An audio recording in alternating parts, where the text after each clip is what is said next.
Bonjour tout le monde. Bonjour tout le monde. Alors aujourd'hui, ce qu'on va faire, hop, on va faire un sub avec Massive. Je suppose que vous savez tous comment mettre Massive sur une piste MIDI.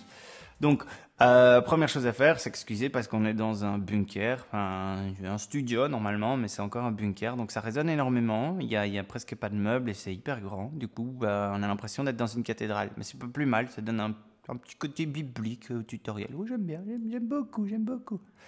Donc, deuxième chose à faire après s'être excusé, File, New Sound, on remet Massive à 0. Comme ça, on est sûr qu'on commence tous au même endroit. Première chose à savoir, après la deuxième chose à savoir, c'est que les subs sont la plupart du temps faits avec des sine waves. On a le choix entre deux sines dans Massive, c'est la sine square et la sine triangle. On va prendre la sine square, on expliquera pourquoi plus tard, mais on préfère la sine square sur square. Alors, on met la wavetable à fond du côté de sine. Et quand on joue, qu'est-ce qui se passe? Eh ben, on n'a pas du tout un sub. C'est parce qu'on est 2 octaves trop haut. Donc, on clique sur pitch, on drague vers le bas jusqu'à moins 24. Et, ah bah voilà, on a un sub, c'est bon, c'est fait, c'est fini. Non, il y a autre chose à savoir. Le sub, il est quand même pas mal dense en basse fréquence sur ce coup-là. Du coup, il vaut mieux savoir le contrôler et pas le laisser aller trop loin. La meilleure chose à faire pour ça, c'est de le faire passer dans un passe-bas. Donc, on drague le fader vers le haut pour rentrer tout le signal dans le filtre 1. Ce filtre 1, on va lui assigner un passe-bas. Le cutoff de ce passe-bas, on va le mettre plus ou moins vers midi. Voilà ce que ça donne. Pas top. On baisse la résonance. Beaucoup mieux. Alors, un peu de gain en plus parce qu'on est quand même très très bas. Donc voilà, ce qui fait qu'on n'a plus trop de mid-range, tout ça. On a un sub qui n'agit que dans les subs. Alors, on marque autre chose aussi, c'est que ce sub, il clique pas mal au début. Et ça, c'est à cause de son attaque. Alors, on va dans enveloppe 4, qui est l'enveloppe de modulation de sortie ici, et on voit que l'attaque est très courte. Et c'est pour ça que ça clique. Donc hop, si vous la raccourcissez, c'est encore pire.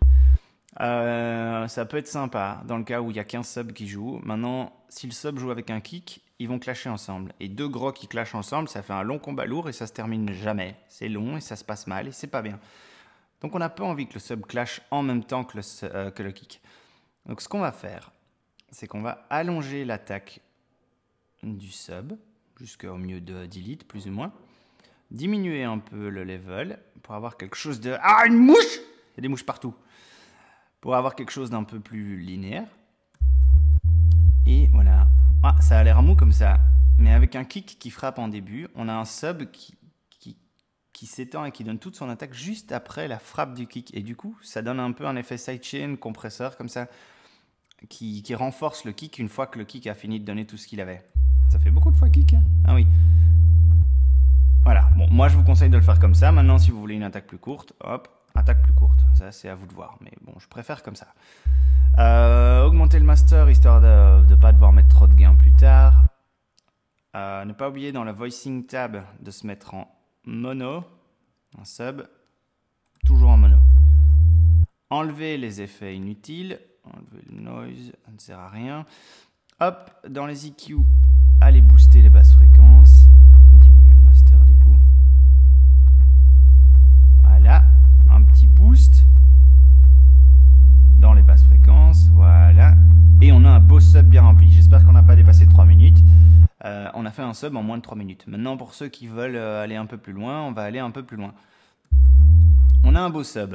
On est d'accord avec ça. Le souci, c'est que la plupart du temps, les gens vont l'écouter sur des petits écouteurs dégueulasses ou des enceintes de bureau qui ne sont pas capables de reproduire des subs correctement. Ou qui les entendent même simplement pas. Faut rien les entendre, ils les entendent, mais elles ne peuvent pas les reproduire en tout cas. Alors, ce qu'on va faire, c'est bouger un peu la wavetable et l'emmener un peu vers la square wave. Et là, on a quelque chose d'un peu plus agressif, avec un peu plus d'harmonique, un peu plus d'aigu, mais qui va être beaucoup plus facilement reproductible par des petites enceintes ou des petits écouteurs. Voilà. Juste au cas où, si vous allez plus loin, vous arrivez un peu dans les subs qu'on utilise en dubstep. Vous voyez, hein, on connaît ça. Ça, c'est du sub dubstep. Ok. Alors, autre chose. Disons, moi je le place façon générale ici vers 10h. Autre chose, ce sub il est sympa, mais il est tout lisse. Alors il n'y a aucun mouvement, tout est droit, c'est hyper régulier. Alors un petit truc, on prend une LFO, donc LFO 5, hein, c'est la première. Vous cliquez sur la flèche, vous allez recliquer dans le petit moins et vous draguez vers le haut.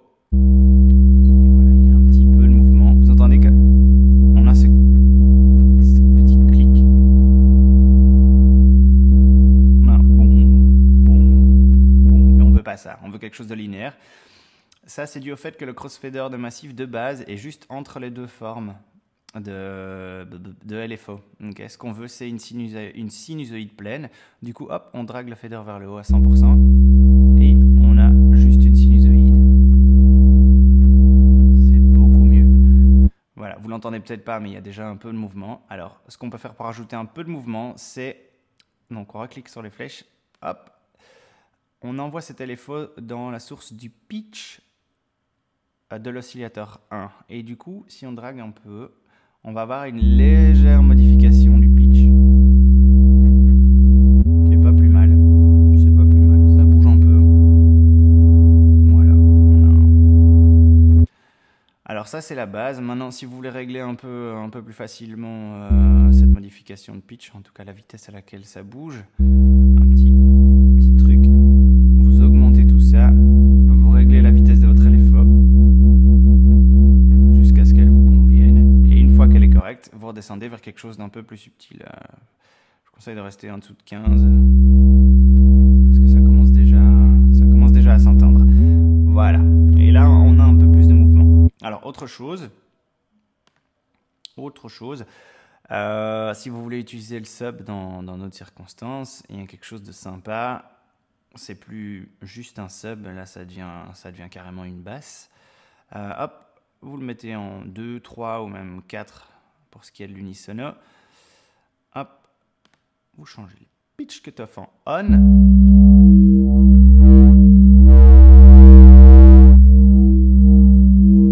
Voilà, on enlève le filtre parce que du coup on n'a plus aucun harmonique et ça c'est dommage. Ils sont tous coupés par le passe-bas.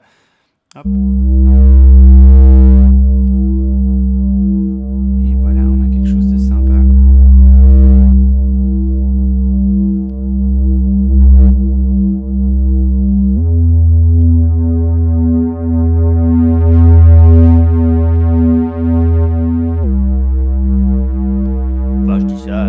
Je dis rien.